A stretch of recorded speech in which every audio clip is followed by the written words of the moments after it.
इस जियोपॉलिटिक्स में कब क्या हो जाए कहना मुश्किल है। अचानक से बांग्लादेश, यहाँ पर इतनी बड़ी तबाही क्यों मच गई? जिस बांग्लादेश को भारत ने आगे बढ़ने में बहुत ज्यादा मदद पहुंचाया था, आखिर उसका हाल भी श्रीलंका वाला कैसे हो गया? जानेंगे बांग्लादेश में क्या कुछ चल रहा है। पर वहीं दूसरी तरफ बहुत धमाकेदार खबर निकल कर आ रही है। भारत ने 6 महीने में रुपया को एकदम से बदल दिया। डॉलर के लिए बहुत बड़ी संकट। जानेंगे क्या कुछ चल रहा है जियोपॉलिटिक्स में। आइए जानते हैं इन खबरों को विस्तार से। 1971 की लड़ाई, बांग्लादेश पाकिस्तान से अलग हो जाता है। दुनिया बहुत अच्छे से जानती है कि बांग्लादेश को यहाँ तक पहुँचाने के लिए भारत ने बहुत मदद किया। जिस तरीके से भारत को आजादी के बाद रूस ने मदद किया ना, ये अपने पैरों पर खड़ा होने में, वैसा ही बांग्लादेश के साथ भारत ने किया। बांग्लादेश को उस समय दुनिया के देश या दुनिया की कंपनियां कोई भी उद्योग नहीं देना चाहती थी। खास तौर पर कपड़े की बात करें, कपड़े का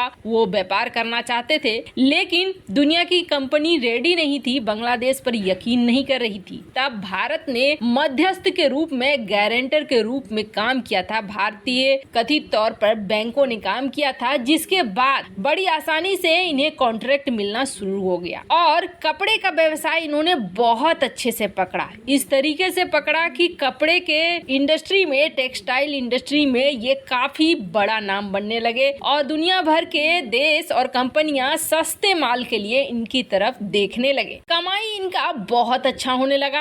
अब यहाँ तक स्थिति हो गई थी कि बांग्लादेश को विश्व बैंक ने अपनी रिपोर्ट में कहा कि बांग्लादेश से देखो और डेवलपमेंट किसे कहते हैं उसको सीखो। उस रिपोर्ट में कहा गया था कि वस्त्र उद्योग की कामयाबी ने बांग्लादेश को उस आर्थिक स्थिति में पहुंचा दिया जिससे करोड़ों लोगों को गरीबी रेखा के ऊपर ले आया बांग्लादेश। खासकर बांग्लादेश के महिला कामगारों की सफलता बहुत अच्छी रही। इसके अलावे बांग्लादेश में जीवन में भी वृद्धि हुई, 50% की वृद्धि हुई। नवजात शिशुओं और मृत्यु के मामले में 90% की गिरावट आई। कुल मिलाकर बांग्लादेश बहुत अच्छे रास्ते पर निकल पड़ा और भारत की मदद से अपने पैरों पर खड़ा हो गया। अब पिछले साल ही ये कहा जाने लगा और IMF ने ये रिपोर्ट जारी की थी कि बांग्लादेश का GDP जल्दी ही डेनमार्क और सिंगापुर से ज्यादा हो जाएगा। प्रति व्यक्ति GDP के मामले में वो भारत से पहले ही निकल चुका है। सारे चीजों के लिए दुनिया भर में सुर्खियां बटोरा बांग्लादेश ने, लेकिन अब उसकी ये तमाम कामयाबियां खतरे में पहुंच गई है।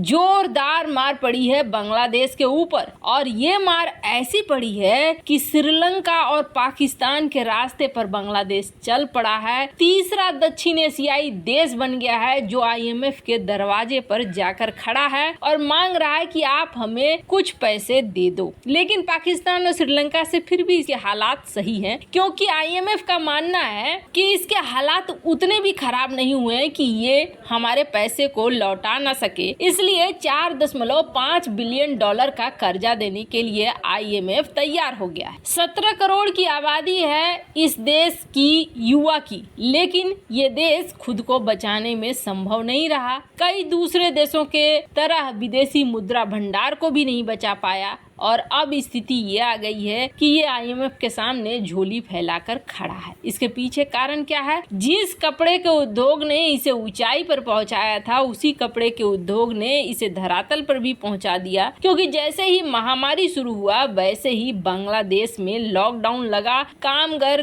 खाली बैठ गए और जो क्लाइंट्स थे वो भी अलग अलग रास्ते पकड़ने लगे। खैर, अब तो राहत मिलनी शुरू हुई है, पर यूक्रेन युद्ध ने हालात बिगाड़ दिए। अब स्थिति ऐसी हो गई है कि बांग्लादेश को अगर अपने आप को संभालना है तो चलना होगा IMF के रास्ते। और एक खुशखबरी बांग्लादेश के लिए है कि कम से कम IMF 4.5 बिलियन डॉलर का कर्जा देने के लिए तैयार तो हो गया है। हम लोगों ने भी ना जब इन खबरों को कवर करना शुरू किया था कि भारतीय करेंसी के लिए, भारतीय रुपया के लिए भारतीय सरकार बहुत कुछ कर रही है, भारतीय रुपए को व्यापार में ला रही है, तब हम लोगों को भी नहीं लगा था कि भारत इस तरीके का चमत्कार 6 महीने के अंदर ही दिखा देगा। वैसे आपको बता दें, सबसे बड़ा आंख खोलने का काम किया था अमेरिका की एक हरकत ने। अमेरिका ने जैसे ही स्विफ्ट सिस्टम से रूस को बाहर किया, दुनिया के देश के कान खड़े हो गए, क्योंकि यही माना गया था चाहे जो भी हो जाए अमेरिका स्विफ्ट से बाहर नहीं करेगा रूस को। लेकिन दूध में पड़ी मक्खी की तरह एकदम से आसानी से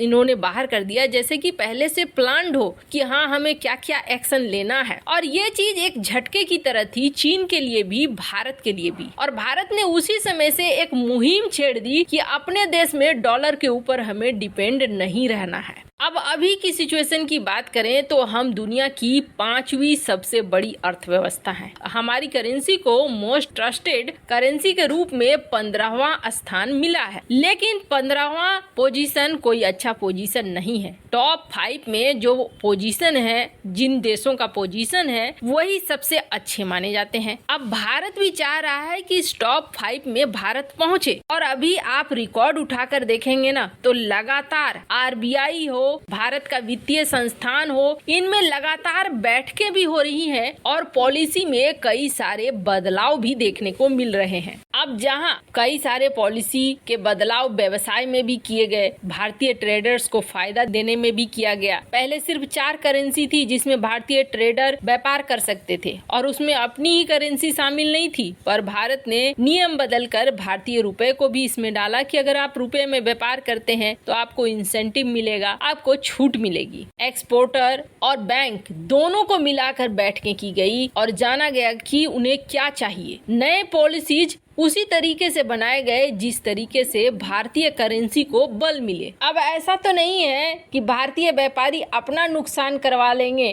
करेंसी को ऊंचा करने के लिए, ये तो बिल्कुल नहीं माना जा रहा था। इसलिए पॉलिसी ऐसी बनाई जा रही थी जिससे कि फायदा दोनों को हो। शुरू में लगा था कि इतनी जल्दी सब कुछ भारत नहीं पा पाएगा, कम से कम अभी तो नई पॉलिसी ला ही रहा है भारत, वक्त लगेगा, बहुत सारे सुधार करने पड़ेंगे, हो सकता है कई पॉलिसियों में नुकसान उठाना पड़े। हम लोग भी यही सोचा करते थे कि ये सब कुछ होने में वक्त लगेगा, धीरे धीरे ही असर देखने को मिलेगा। लेकिन ऐसा नहीं लगता है कि सरकार इस बार धीरे धीरे के चक्कर में है। जो 70 साल में नहीं हुआ है उन चीजों को जल्द से जल्द भारतीय सरकार पाने की तरफ आगे बढ़ चुकी है। पर भारत की पॉलिसियों ने अब भारत को रिजल्ट देना शुरू कर दिया है। और सबसे बड़ी बात यह है ना कि इसमें 6 महीने भी नहीं बीते हैं और भारत को उसका रिजल्ट मिल रहा है। अब ये रिपोर्ट आप देख सकते हैं, इस रिपोर्ट ने जरूर तहलका मचा दिया है और अमेरिका की नींद जरूर उड़ा दी होगी, क्योंकि इस रिपोर्ट में ये कहा गया है कि भारतीय रुपए के